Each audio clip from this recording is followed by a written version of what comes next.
Methyl isocyanide.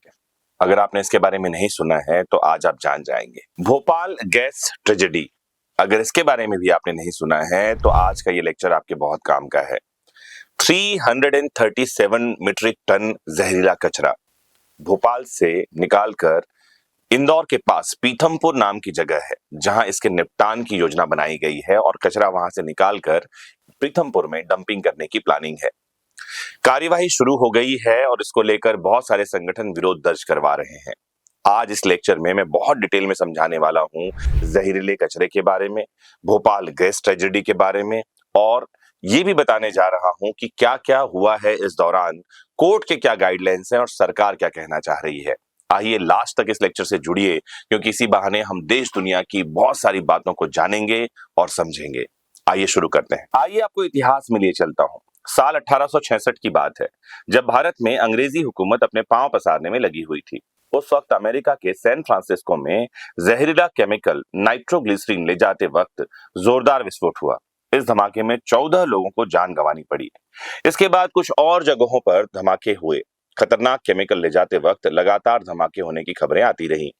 तब America में एक कानून पारित हुआ जिसने यात्री जहाजों पर विस्फोटक सामग्री ले जाने पर रोक लगा दी। यहां तक कि 1871 में जहाजों पर ले जाने वाली केमिकल्स और जहरीले कचरे की मात्रा को सीमित करने के लिए अमेरिकी संसद ने कानून बनाया।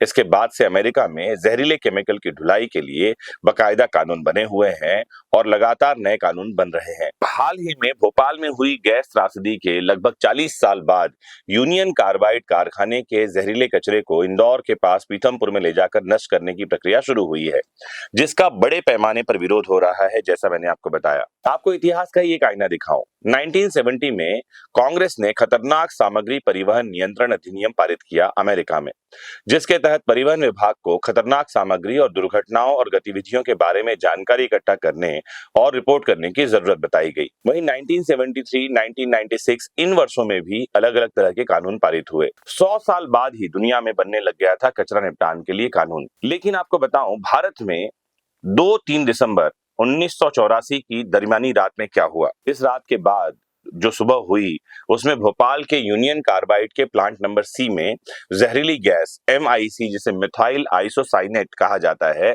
इसका रिसाव होने लगा, जिससे बने गैस के बादल को हवा के झोंके अपने साथ बहाकर ले जा रहे थे और सड़कों पर लोग धड़ाधड़ ताश के पत्तों की तरह गिरते जा रहे थे।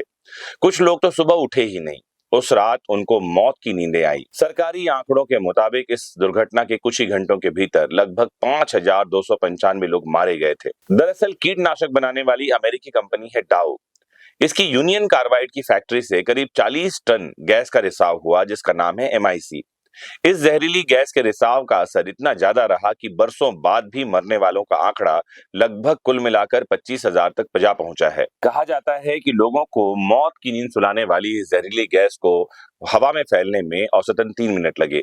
इसकी वजह थी यूनियन कार्बाइड के टैंक नंबर 610 में जहरीली मिथाइल आइसोसाइनेट गैस का पानी से मिल जाना।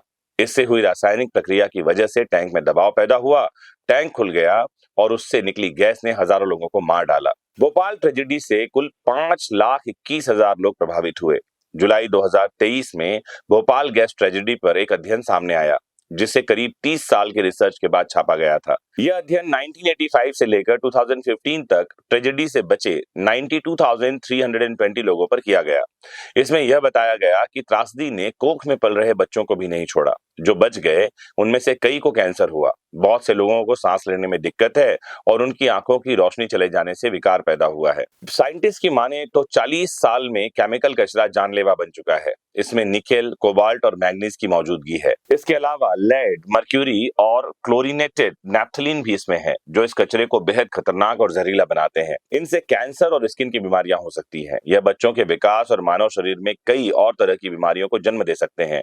एक स्टडी में यह भी बात सामने आई है कि यूनियन कार्बाइड से 10 किलोमीटर दूर तक के हैंडपंपों में जहरीले केमिकल भी पाए गए।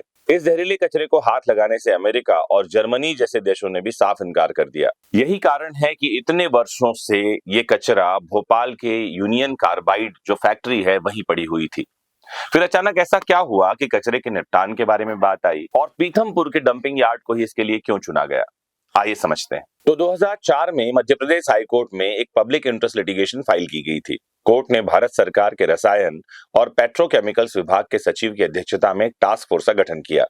केंद्रीय प्रदूषण नियंत्रण बोर्ड, जिसे सीपीसीबी कहा जाता है, इसके विशेषज्ञों ने 2005 में कचरे के सुरक्षित निपटान के लिए गुजरात के अंकलेश्वर में भरूच एनवायरो इंफ्रास्ट्रक्चर लिमिटेड, जिसे बीईआईएल के नाम से जाना जाता है, वाले एक विश्व स्तरीय भस्मक, यानी कि जो उसको भस्म कर सके, उसकी पहचान की गई और कहा कि यहाँ इसका निपटान किया जाना चाहिए। 2007 में इसके लिए गुजरात में विरोध प्रदर्शन शुरू हुआ। 2009 में सुप्रीम कोर्ट के हस्तक्षेप के बाद इसे रोक दिया गया और कहा कि गुजरात में इसका निपटान नहीं किया जाएगा। टास्क फोर्स ने हैदराबाद में डुंगीगल और मुंबई में तलोजा सहित अन्य उपचार, भंडारण और निपटान सुविधा साइटों की पहचान की। 2010 में सुप्रीम कोर्ट ने एक सफल परीक्षण के बाद मध्य प्रदेश के पीथमपुर में, जो कि टीएसडीएफ में 346 मैट्रिक टन कचरे को जलाने की अनुमति दी। इस फैसले को 2 साल बाद राज्य ने चुनौती दी और 2012 में सुप्रीम कोर्ट में एक विशेष अनुमति याचिका दायर की गई, जिसमें तर्क दिया गया कि भोपाल गैस के जहरीले कचरे को जलाने के लिए यह सुविधा तकनीकी रूप से उपयुक्त नहीं है, जो औद्योगिक कचरे की तुलना में बहुत ज्यादा खतरनाक है। 2015 में ही केंद्र ने पीथमपुर टीएसडीएफ में एक परीक्षण चलाया, लेकिन निवासियों के विरोध के बाद आगे की योजनाओं को स्थगित करना पड़ा। फिर केंद्र और राज्य की सहमति नहीं बन सकी और 7 साल तक कोई कार्यवाही नहीं हुई।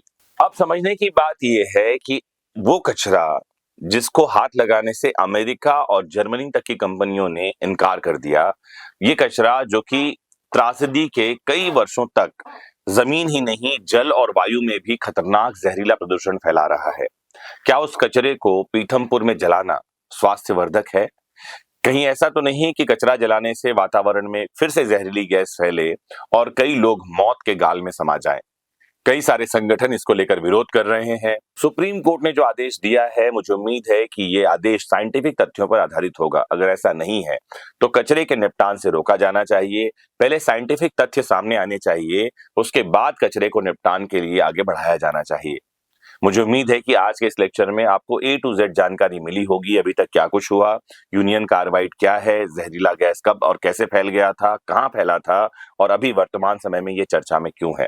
जुड़े रहना है आपको अपने फेवरेट प्लेटफॉर्म विधिक शिक्षा से, ताकि आपको पता चल सके दुनिया भर में होने वाली ऐसी घटनाओं के बारे में कानून के नजरिए से। नमस्कार, जय हिंद।